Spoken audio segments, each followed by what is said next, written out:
Bienvenidos en este segmento de los caminos de Israel en particular. Vamos a responder a dos preguntas que nos enviaron por correo electrónico. Creo que es muy importante escucharlo porque esto es típico de algunos de los argumentos que es presentado por lo que es el mundo cristiano o el mundo mesiánico cuando se comienza a analizar lo que es los materiales que presentan como cosa histórica. La pregunta se hace de un tal eh, Víctor, no sé de dónde es, me imagino que es de México, pero pone aquí, ojalá la invitación aproveche la oportunidad de presentarle dos preguntas y le comento que dependiendo de su respuesta me mostrarán su actitud de armonía y debate constructivo. Obvio, todo lo que hacemos es con el fin de ser algo constructivo, no destructivo, para que la gente pueda comprender. Y dice acá, en el entendido del hecho histórico de la destrucción del templo de Jerusalén en el año 70 del año presente de nuestra era por el Graal, el romano Tito juntó con los registros genealógicos las 12 tribus. Evidentemente eso no es correcto, pero déjame responder aquí primero de todo. Eh, el concepto de que en sí dice acá que recogió las 12 tribus juntamente con la esperanza que tienen los judíos ortodoxos la próxima venida del Mesías en supuesto de que Jesús o Yahshua, como dicen él, hijo de Miriam y Yosef, no sea que el que dice las escrituras. Entonces la pregunta surge, ¿con qué base, en qué registro se puede comprobar que el próximo Mesías sea descendiente del rey David? Buena pregunta. Segundo, ¿con qué base, en qué argumentos formales las personas que se hacen llamar judíos realmente lo sean o que tengan la descendencia hebrea? Toda vez que de manera oficial que se denomina israelita a los habitantes del país de Israel, los habitantes de la región de Judea, solo a ellos se les llamaría judíos. Bendiciones. Bueno, vamos a contestar estas dos preguntas. Primeramente, regresando a la primera, que en sí, este es el argumento en sí es bueno, después de la destrucción del templo, que Tito fue y destruyó y mató a todos los descendientes de David, entonces por lo tanto no queda más descendiente de David, que se puede confirmar de forma clara, y por lo tanto todos los potenciales descendientes de David tienen el problema que no tienen registro. El último registro, viene este argumento, esta lógica, fue destruido por Tito, y Tito trató de matar a todos los descendientes de David, y por lo tanto cualquier mesías que puede surgir en la historia tendrá un gran problema de comprobar que es descendiente davídico. Primeramente, hay un mal concepto en cuanto a esto, y le voy a explicarlo claramente, que de acuerdo al historiador histórico Josephus, él narra que el intento de Tito era destruir a lo que es el reinado, la monarquía, y fue buscando la casa de David para perseguirlo. Y sabemos que esta tradición continuó siendo pasado cuando fue usurpado aún el primer movimiento cristiano, cuando fue asumido por Roma, por Constantino más adelante, y fue totalmente cambiado el movimiento histórico de los Nizaritim a lo que hoy en día es supuestamente la iglesia madre de la iglesia católica, y por lo tanto tuvo la tradición todavía dentro de sus propios sistemas de seguir persiguiendo a lo que eran los descendientes de la casa de David, de tal forma que muchas conspiros o libros de conspiro como lo de Dan Brown de la sangre real se ha escrito con el fin de tratar de mostrar esa parte que era parte integral de lo que era la Iglesia Católica, porque obviamente un descendiente de David, por ejemplo, un sobreviviente de la casa de David, presentaba tremendo problema para la Iglesia Católica en particular. Ahora, ¿cuál es la respuesta de esto? Primeramente, hay que entender que aún antes de la destrucción del templo en la era 70, ya sabemos que hubo muchos de la tribu de Yehudá que se fue a diferentes partes del exilio, incluyendo en España y por toda Europa. Esto se conoce en la material histórico que ya en España la casa real se había habían visto muchos que habían ya escapado lo que era la región de Jerusalén, y no solamente a España, sino también hemos leído también de Francia, y aún de ahí surge lo que es la historia del recuento de lo que es la sangre real, los que estaban buscando la sangre de los descendientes de Jesús que sobrevivieron, etcétera. Pero no voy a entrar en esas polémicas, pero simplemente que muchos judíos sí salieron con su historial y sus redactos genealógicos, y por lo tanto hasta el día de hoy hay varias cosas que ustedes deben de saber, y es lo siguiente: primeramente, que la casa real de David puede ser todavía trazado, hallado a través de no solamente tradiciones orales, pasado de padre a hijos, sino también fuentes rabínicas, datos históricos y una investigación extensiva. Muchas de estas familias que reclaman descendiente del rey David a través de Rashi, y otras son familias que son descendientes de lo que se llama Ben Ahar, el padre al hijo, de una línea directa, como más notable, más recién, una línea que da lo que se llama línea de ancestro hasta llegando al tiempo de Shlomo Hamelech, es la familia Dayan, Shealtil y Jalop y Don Yehía familias. Toda esta información lo puedes encontrar en diferentes fuentes, incluyendo muchos de las dinastías hasídicas, como el Baal Shem Tov, lo que se llama el Rebbe de Breslov, el Rebbe de Lubavitch. No estamos hablando del más recién, sino el más anterior. Simplemente para mencionar juntos, eran parte de lo que era del Maharal de Praga, que era también conocido como descendiente de David. Y así tenemos una fuente y numerosas de estas familias conocidas que pueden trazar su ancestro hasta el tiempo del rey David, siendo que hay más de 100 generaciones que han pasado entre el rey David hasta el presente. Sabemos que hay más de miles de familias, miles y miles de familias que son legítimamente que pueden trazar su familia para atrás al tiempo del rey David. Y esto es conocido obviamente en el mundo judío ortodoxo entre ciertas familias, y hay otras fuentes que uno puede investigar y ver toda esta información y más información que se está mostrando a través de sitios como davidicdynasty.org, a través de Family DNA. Es interesante que el Family DNA hizo una investigación de lo que eran de los descendientes del Maharal de Prague, y recogieron como 30 familias que todos dijeron que eran paternamente de la misma ascendencia del Maharal Prague. Hicieron la prueba y el 95% de los que hicieron la prueba concordaban en su conexión de lo que es el Maharal de Prague. Luego se hizo una investigación sobre uno de los candidatos de la ascendencia de la dinastía de la Babech, en particular el más recién líder, uno de sus ancestros, y obviamente no hubo un encuentro exacto, es decir, no hubo un match, y por lo tanto lo que el ADN puede hacer es descalificar a alguien que quizás decía. Esto es parte de la ciencia que hoy en día se está utilizando también para poder verificar y confirmar. Pero aparte de eso, tienen todavía lo que es archivos históricos y genealógicos que lleva a contar ascendencia hasta la parte trasera de llegando al tiempo del David. Hay otro libro que fue escrito también por el señor creo que se llama Joaquín, de la editorial Klim, que fue un libro de España, y puedes ver ahí en ese libro que habla de las monarquías europeas de descendencia judía, en la cual marca él varias casas que hoy en día son de la monarquía, que tienen trasfondo de lo que es conexión de la ascendencia davídica, incluyendo la casa del Borbón.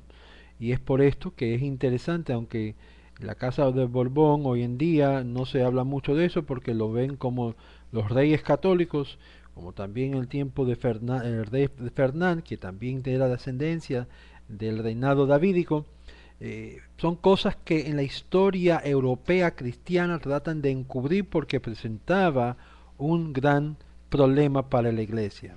Y obvio, a cualquiera que llegue a estudiar esta información y ve la investigación que se hace, se daría de cuenta que hubo un gran conspiro de parte del mundo cristiano con el tratar de encubrir o callar o tratar de tapar y cambiarlos a ser, en vez de descendiente davídico judío, implicarlo como, por ejemplo, de ser descendientes católicos, etcétera, etcétera, etcétera. Y es por eso, dentro de lo que se llama la saya de la iglesia, aún hasta el día de hoy hubo muchas personas que eran descendientes de David escondiéndose en la saya o bajo la protección de la Iglesia Católica para evitar recibiendo represión. Y estos son fuentes históricas que usted puede estudiar, que es claramente, no es causa de decir, ah, tú ves, solo Jesús tenía la ascendencia. No, mis amigos.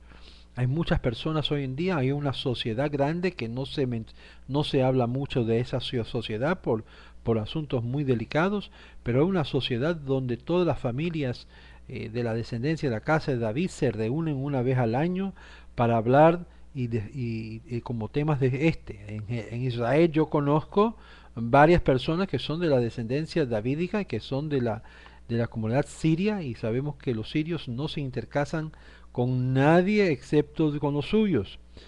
Son muy estrictos aún para aceptar aún conversos, no lo aceptan y no permiten en muchas de sus familias que se casen con conversos para que no se, como se puede decir, de echar a perder la sangre con otros grupos.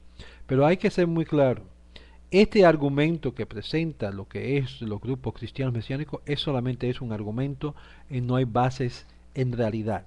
Que sí, lo que es Roma y luego la Iglesia Católica y luego otros grupos trataron de perseguir y matar y destruir a la casa de David, eso lo sabemos por la historia y esto ha sido una de las grandes luchas de tratar de encubrir quiénes eran, pero se mantenían hasta el día de hoy, se sabe y se puede hacer investigación y saber si esta persona es o no es. Ok, vamos ahora a la segunda pregunta. La segunda pregunta se basa en algo similar de la primera, porque en sí está tratando de justificar, bueno, quién realmente es llamado judío, etcétera. ¿Con qué base en argumentos formales las personas que se hacen llamar judíos realmente lo sean o que tengan la descendencia hebrea? Primeramente son dos diferentes preguntas. Si vamos a ver técnicamente lo que significa ser parte de la casa de Israel, ser judío o ser hebreo, son de verdad, aunque son palabras que hoy en día se usa sinónimamente, técnicamente cuando vemos la historia del pueblo de Israel, sabemos que habían 12 tribus, algunos dicen 13, aún 14, pero el asunto es que estas 12 tribus eran parte de una familia que 10 de estas 12 fueron exiliados y como aquellos que estudiaron conmigo anoche vieron, claramente Efraín habría de ser un no pueblo, es decir, y se había de convertir ya no un pueblo de la casa de Israel, sino dispersos e integrados al mundo del exilio. Esto es un perfecto ejemplo. Entonces, ¿con qué base podemos definir quién es un judío, quién es un hebreo, quién es un israelita? Primeramente, sabemos que la ley de la Torah nos dice claramente quién es un hebreo o judío o de la casa de Israel. Primeramente tiene que nacer de una madre judía. Y obvio, lo que define de qué tribu pertenece dependía de quién era el papá. Si el papá no era judío, no le pertenecía a ninguna de las tribus, excepto por la identificación a qué tribu la mujer con quien se casaba. Por ejemplo, si la convertida se casaba con alguien que era de la tribu de, digamos, Efraín o de Yosef, entonces todo su familiar, todo su destino se identificaba entonces con esa tribu y era parte de esa tribu. Y por lo tanto recibía la identificación como estar debajo de esa tribu. Por igual, leemos y entendemos que cuando no hay donde se casó y simplemente es un converso, en sí se considera como parte de Am Israel, como un prosélito, una prosélita. Ahora, estos argumentos de quién es un judío, hemos hablado y lo puedes ver en mis videos que está en youtube.com raya Mr. Camino de Israel, Porque quién es un judío lo define lo que es la Torah, la constitución del pueblo de Israel. No la constitución que cambian a cada vez y cuando allá en el Estado de Israel. Estamos hablando de la constitución que hace el pueblo hebreo, judío, como usted lo desea llamar. Realmente el que define quién es un judío es la Torah misma, es Dios mismo que le dice esto es lo que se considera un judío. La palabra Yehudí, además de implicar una tribu en particular, lo que era la tribu de la parte sur, que fue que sobrevivió y fue que estuvo vivo, y lo habíamos leído en Isaías también, que había de regresar. eh, Esta tribu fue la tribu que se cogió para identificarse con aquel pueblo que era pueblo de la Torá. Y es por eso que se llama una persona cuando se convierte un judío. Pero técnicamente no era así inicialmente. Si lo vas a ver, todos eran parte de una fe mosaica, es decir, siguiendo la ley de Moisés. Aún los árabes lo han dicho correctamente y nos han definido correctamente llamándonos Mosaví. Mosaví significa aquellos que siguen la ley de Moisés. Realmente esa es la identificación que tiene todos los hebreos, todas las tribus eran que eran personas que seguían la ley de Moisés. Era el moseísmo, si lo quieres llamarlo de esta forma. Y aquellas dictaduras o enseñanzas o decretos que Moisés le dio al pueblo y que Dios se lo dio al Moisés y nosotros aceptamos de esto y lo seguimos porque estuvimos presentes. Ahora, estos son algunos de los temas muy claros. Ahora, en realidad, las tribus hoy en día no se puede definir. Tenemos una serie de parashas y también lecciones donde nos dice que cuando venga el Mashiach, es decir, cuando se revela, no solamente que sea de la casa de David, ¿ok? Pero que tenga lo que se llama la unción con el fin que puede discernir de qué tribu es la persona. Y quiero que decirle una cosa de esto, de lo que es la ciencia. Estoy hablando con un amigo que es también investigador científico. Estamos hablando acerca de este desarrollo del ADN. No ponga a un lado el ADN. La gente piensa, bueno, eso no es una ciencia perfecta, que esto es por aquí, este es por allá.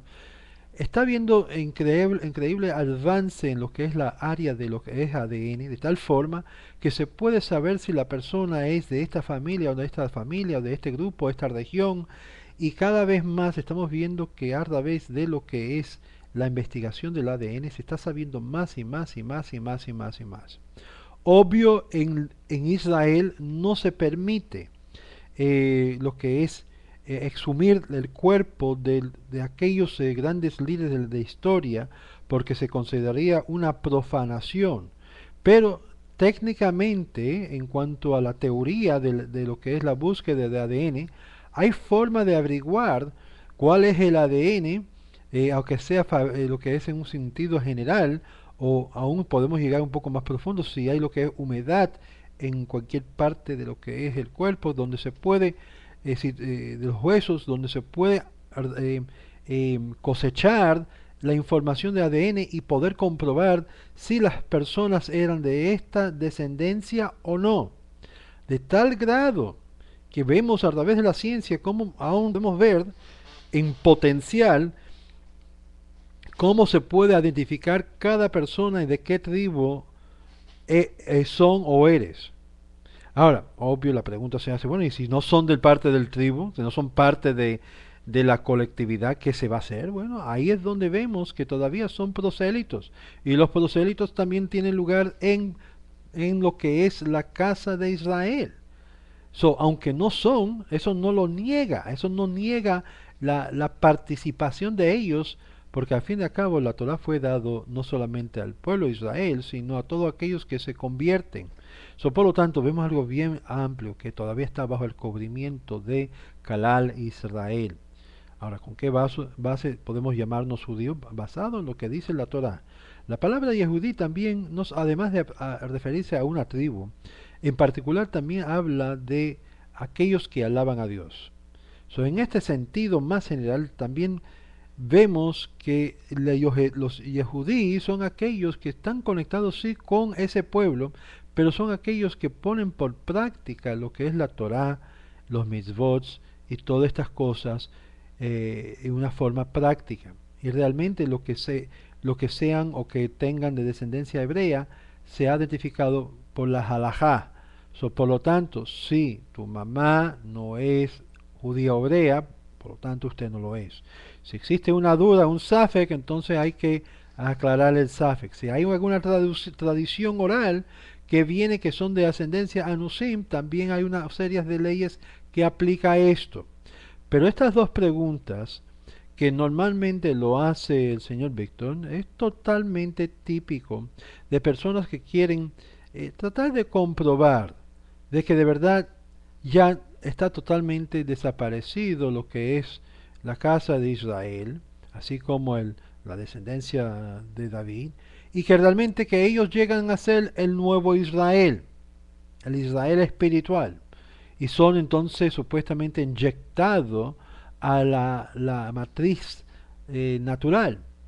El problema con este concepto es que esto es otra forma de usurpar el lugar histórico del pueblo de Israel, las 12 tribus de Israel, y lo que es el aspecto físico, porque obviamente hay cosas que no se puede hacer, no sea que tienen lo que es ascendencia, por ejemplo, los sumos sacerdotes. Para poder ejercer la posición de sumo sacerdote, tiene que ser de ascendencia Koanim, de Cohen, de sacerdote, y eso se pasa paternamente hablando. Un Cohen puede ser descalificado si su mamá no es hebrea o judía. Y eso es una serie de cosas, otras cosas que también lo puede descalificar. Pero este no es el tema, este tema es estudiando claramente sobre eso. Yo les recomiendo que vayan al sitio mío de YouTube y vea la parte quién era judío. ¿Quién era judío? Es un video que yo hablo sobre esto, que de acuerdo al primer ciclo, quién se consideraba judío en ese tiempo y por qué el movimiento naciente que en ese tiempo, que eran los Nezaritim, salió de ser definido como un grupo judío. Véalo, es parte interesante y creo que les recomiendo a todos ustedes que sigan sus estudios. Pero recuérdense, estas son preguntas antiguas que se hacen y hay muchos lugares que usted puede encontrar aún grandes registros de las familias de estas personas. Yo le di uno, Davidic Dynasty es uno entre muchos que lo puedes hallar, muchos libros que hablan también sobre esto, y hay muchos. Un perfecto ejemplo de aún personas que de la dinastía davídica es la familia aquí americana, que lo conocemos por la ciencia de psiquiatría y psicología, el doctor Rabino Soloveitchik, un perfecto ejemplo que le dio una decisión para los Hanusim.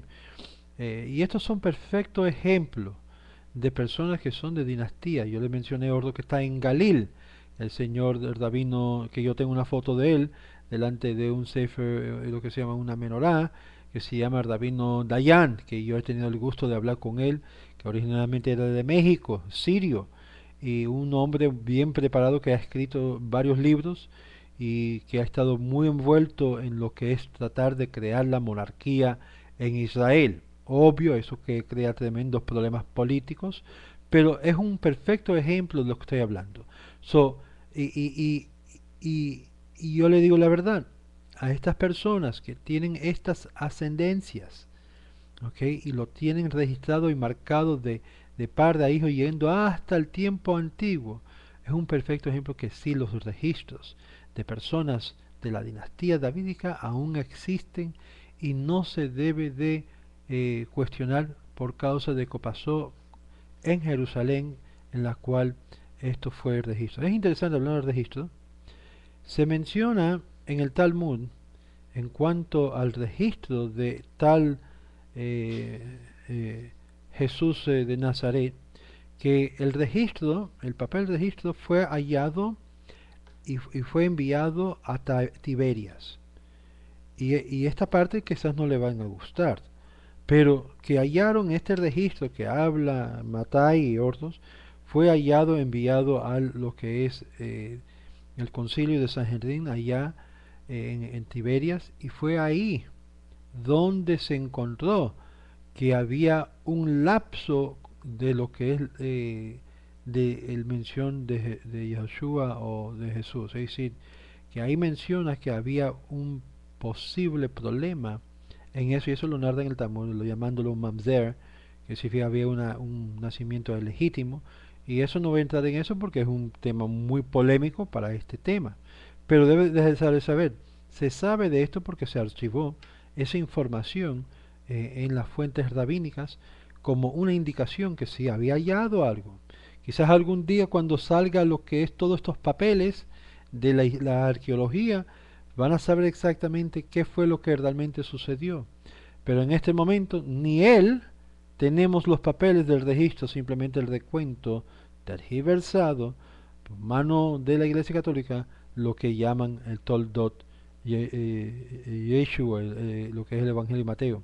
Aquellos que han estado estudiando conmigo en el Evangelio de Mateo sabrán que aun cuando dice el primer versículo de Mateo que estas son las generaciones de Jesús el Mesías, la palabra Mesías no se halla en los manuscritos más antiguos de la misma copia de Mateo. Además, no menciona hijo de David, va directamente, estas son la generación de Jesús, el hijo de Abraham, y comienza con Abraham, no con David. Interesante cómo la iglesia insertó esas palabras al texto para empujar la polémica que él era el Mesías. Y así no comienza el manuscrito más confiable de Mateo. Y esto para que ustedes sepan cómo la historia ha sido tergiversada y cambiada con el fin de tratar de insertar a alguien como descendiente legítimo sobre esto. Es por eso que nuestro Talmud en Sanhedrin 49 nos menciona que, así lo vemos, que él fue un gajo rechazado. Un gajo significa un sema, con un gajo que no fue aceptado del pueblo. Y ahí es la interpretación correcta de lo que implica Juan 1, verso 11, que a los suyos vino, a los suyos no lo recibieron, era rechazado, era un gajo rechazado, un candidato que fue totalmente cancelado como candidato potencial. Y una vez que está rechazado como candidato potencial, queda rechazado una vez y para siempre. Y por lo tanto, aunque si viniese, no se puede aceptarlo porque fue una decisión legal que el pueblo y los líderes habían rechazado y queda así marcado en la historia. Ahora, sí vendrá para hacer la reparación y va a mostrar los huecos que tiene en su mano y los sordos heridas en las cuales en la casa de su familia fueron castigados por decir cosas que el Eterno no lo había mandado. Y estas son palabras fuertes, pero son palabras de la perspectiva hebrea en las cuales se entiende lo que ocurrirá para así eh, ser muy claro al mundo qué realmente sucedió.